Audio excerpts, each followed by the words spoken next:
پنجشنبه 10 خرداد تصمیم گرفتیم که بریم سیرک بین‌المللی ایتالیا که در پارکینگ روباز سیتی سنتر داره برگزار میشه و تا آخر خرداد هم ظاهرا ادامه داره. دوستان وارد سایت گیشه 8 شدیم، سیرک رو سلکت کردیم، روز پنجشنبه 10 خرداد سانس 21 و 30 رو انتخاب کردیم و بلیطامون رو تهیه کردیم. بلیط ها در 2 عدد معمولی و وی آی پی بود که من وی آی پی رو گرفتم، متفاوت آنچنانی نداشت. بعد از اون انداختیم تو جاده، از طریق اتوبان صفه وارد دستجردی شدیم که با یه ترافیک سنگینی هم روبرو شدیم و یکم از برنامه جا موندیم. اسم من میلاده. دوستان از این بعد برای رفتن به سیرک، تئاتر یا سینمایی هایی در حال اکران یا اتاق فرار بهتره که پیج منو دنبال کنید تا بتونید یه انتخاب مطمئن داشته باشید و بدونید که اون نمایش با سلیقه شما جور هست یا نه.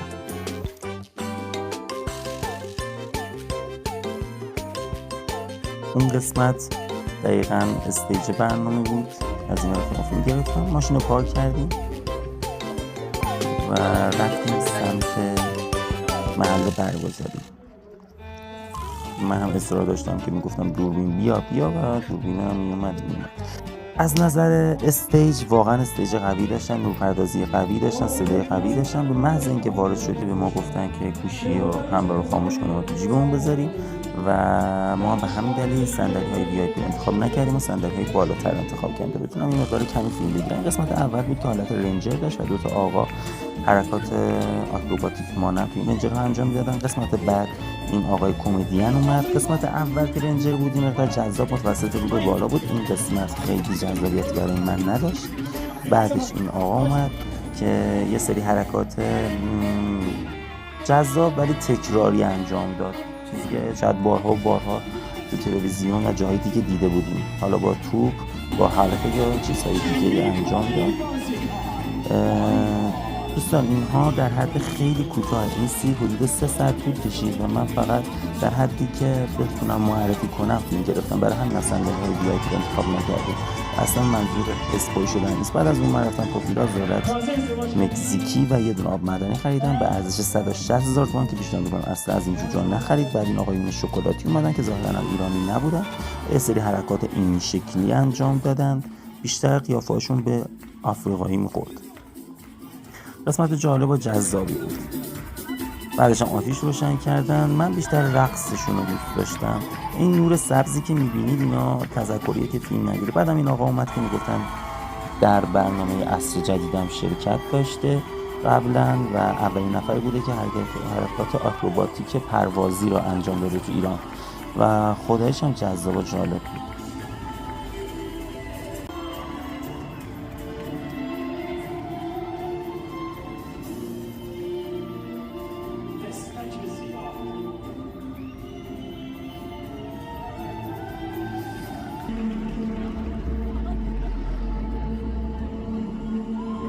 در آخر هم یه حرکت برگریزون کرد و از طریق یه طناب یه گردنش آویزون شد و رفت بالا که خداییش حرکت برگریزون باحال بود. بعد از این آقا این 2 نفر اومدن که روی طناب راه برن. اینها هم حرکتشون برگریزون بود، روی طناب میخوابیدن، زدن روی طناب، رقصیدن روی طناب، با صندلی نشستن و در کل حرکات واقعا جالبی بود. کل این تئاتر این رقصشونه تئاتر میگم سیرک. کل این سیرک از نظر موزیکال واقعا قوی بود. دوست داشتم موزیکال بودنش و رقصشون رو دوست داشتم، حرکاتشون رو دوست داشتم، ولی از نظر حالا جذابیتی که از انتظار دارید از یه سیرک شاید واقعا این شکلی نبود. نه این آقا که بود صندلی وایسا، بعدش هم بدون میله تعادل کل طناب و پیمون.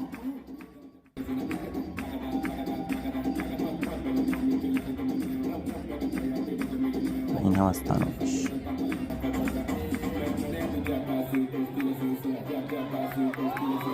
بعدم این آقا چشماشو بست، پاهاشو بست و کل طناب پیمود که گفتن کل سالن ساکت باشه و خدایش حرکت جذاب و مهیج بود.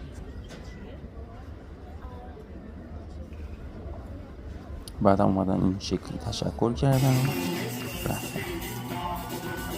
کل این برنامه یه مجری داشت که حالت کمدین داشت، دوست داشت که تمام تلاشش رو کرد که مردم رو بخندونه تا جایی که میتونه، چون دائما باید صحنه جابجا میشد و این یه مقدار زمان بر بود، ولی اینجوری که باید نتونست. اینجا یه ترفندی زدن، گفتن که ما میخوایم به چند تا بچه جایزه بدیم و یه سری شمشیر دادن و این دقیقا همین شمشیرها رو بوفه بیرون میفروخت. بعد از این یه آنتراک دادن به مدت 10 دقیقه، یه آهنگی پخش شد، آهنگ تلیچی، و بعد که هم برگشتیم تو سالن دیدیم 50-60% بچه این شمشیر دستشونه به قیمت خیلی بالاتر. صرفا یه نوع تحریک بچه ها بود برای خریدن این شمشیرهای اسباب بازی. خب یه دوستان یه آنتراک دادم بین برنامه همگی خالی. بچه ها دارن آماده میشن بعد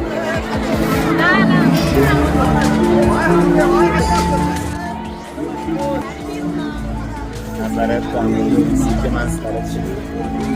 خیلی عالی.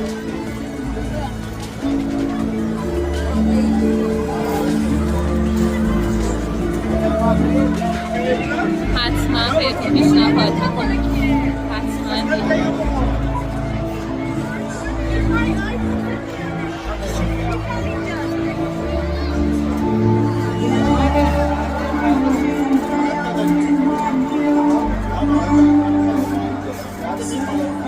بعد از آنتراک دوباره آقایون شکلاتی اومدن با یه سری حرکات روی میله، یه سری حرکات جذاب متوسط رو به بالا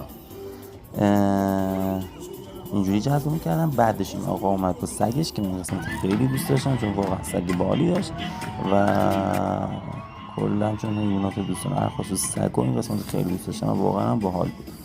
در آخر هم سگش تشکر کرد از ما به نشونه احترام روی پاهاش و بعد هم رفت. بعد این آقا اومد که کلا حرکات عجیب غریبی انجام میداد و انگار استخونی نداشت و اصلا چه کاری آدم اینجوری باشه. ظاهرا هم ایرانی نبود دوستان و جالب اینه همه ی حرکاتشون با رقص بود. کل حرکاتی که انجام میدادن صرفا توش رقص هم بود، موزیکای باحال و رقص. بعدم دوباره این آقای کمدین به ظاهر کمدین اومد که من خیلی دوستش نداشتم. اومد یه سری آهنگ مثلا با رادیو برای ما پلی کرد، آهنگاش جذاب بود ولی خودش برای من خیلی جذابیتی نداشت.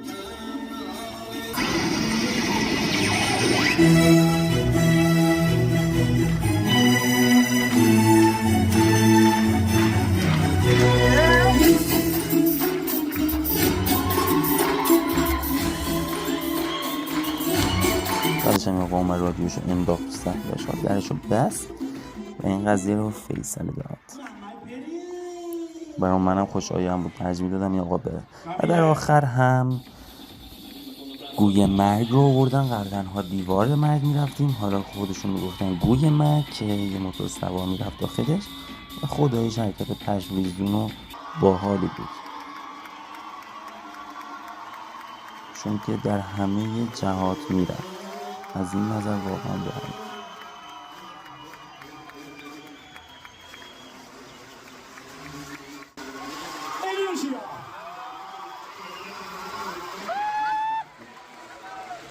بعدش یه آقا اومد وسط قرار گرفت، این دوباره در همه جهات رفت بدون که به این آقا بخوره. بعدش هم فلاش موتورش رو روشن کرد و کلی سالن رو رنگ و رنگ کرد به این کارش.